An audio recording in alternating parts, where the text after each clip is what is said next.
Have you ever experienced a miracle of supernatural protection? Have you ever heard of guns failing to fire, a violent man's hand being paralyzed as he attempted to throw stones, or armed men falling to the ground? Blog post published on May 25, 2016 at gotoheavennow.com.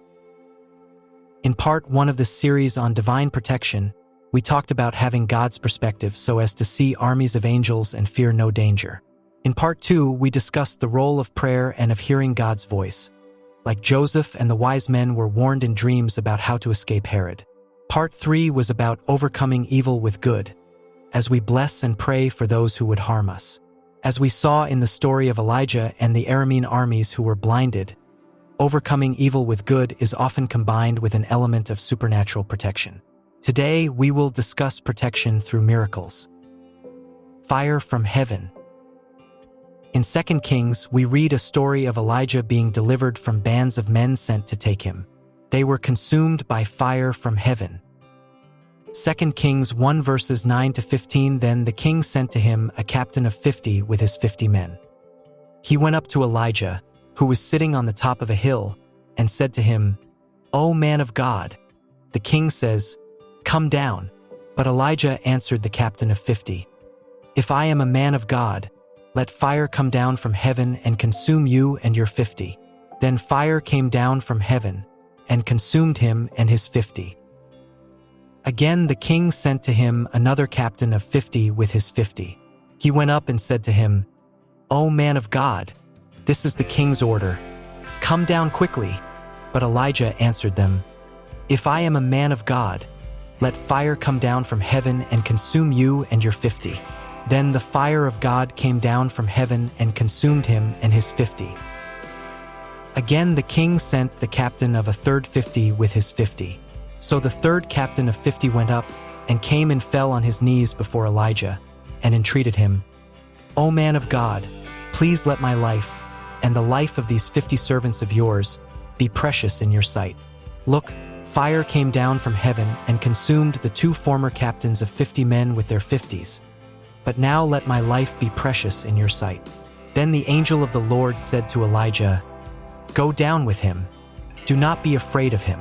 So he set out and went down with him to the king. This story was probably the reason that in the New Testament, Jesus' disciples asked if they should call down fire from heaven to consume the Samaritan village that rejected their ministry.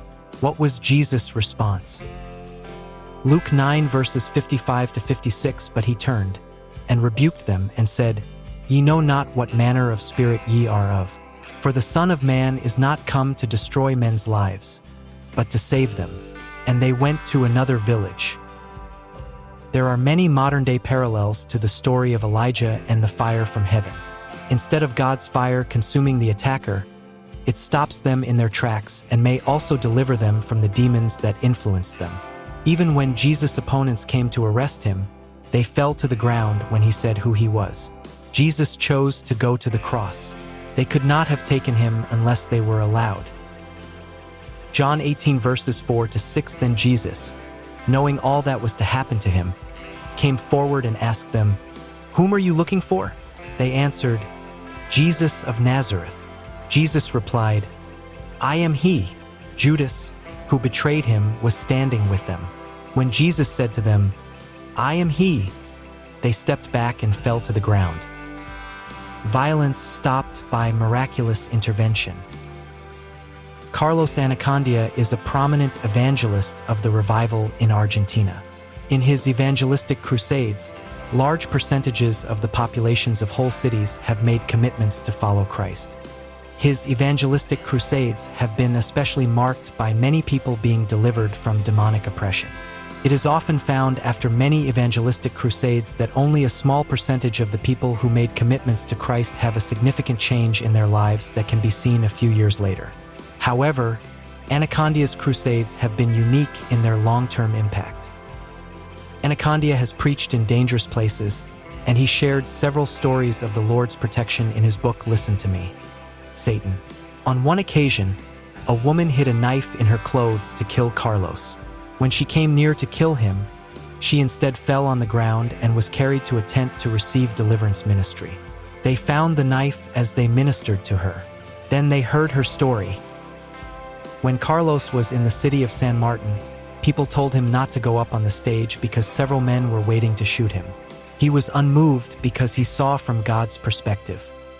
He told them that he must pray for the sick, and those who were waiting to shoot him would soon be kicking their way to the deliverance tent.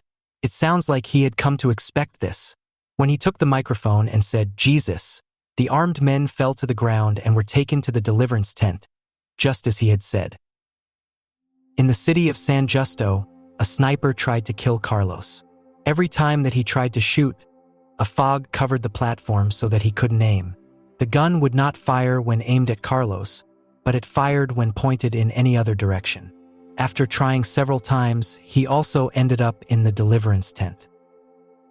Here is the testimony of another assailant. "I was the one throwing the stones on the roof, and I can't believe what has happened to me. I grabbed a big stone. I wanted it to go through the roof and hit you and kill you. As I was about to throw it, my hand froze. Then my fingers went limp, and the stone fell on the ground. But that wasn't all. I felt 2 strong hands pushing me, and I moved forward almost 1.5 meters. I turned around, but I didn't see anybody.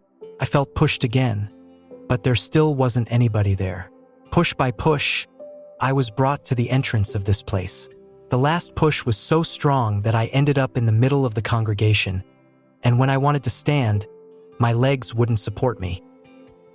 In another place, a group of armed men came out of hiding to shoot Carlos.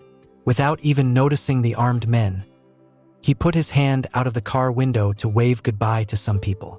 The next day, he found out that they saw the armed men who were aiming at them fall to the ground when he put his hand out of the window. On another occasion, bandits tried to set his car on fire.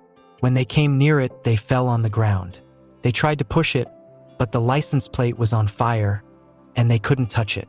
Other thieves stole chairs, but when they tried to sit on the chairs seemed to be on fire. Strange things happened with the other stolen objects as well.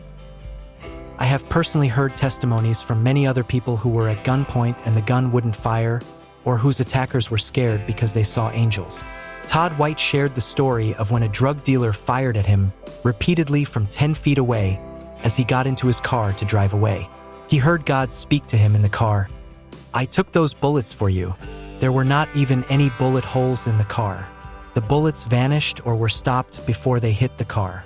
It was improbable that Todd would not be hit at such a close range, but impossible for his car not to be hit. If you ask other believers about what the Lord has done in their lives, you may hear some amazing stories. Such instances of miraculous protection are much more common than many of us have imagined. Next week, we will talk about deliverance from violence through supernatural transportation. I will share a fairly recent story about 2 believers being rescued by an angel from captivity and impending death.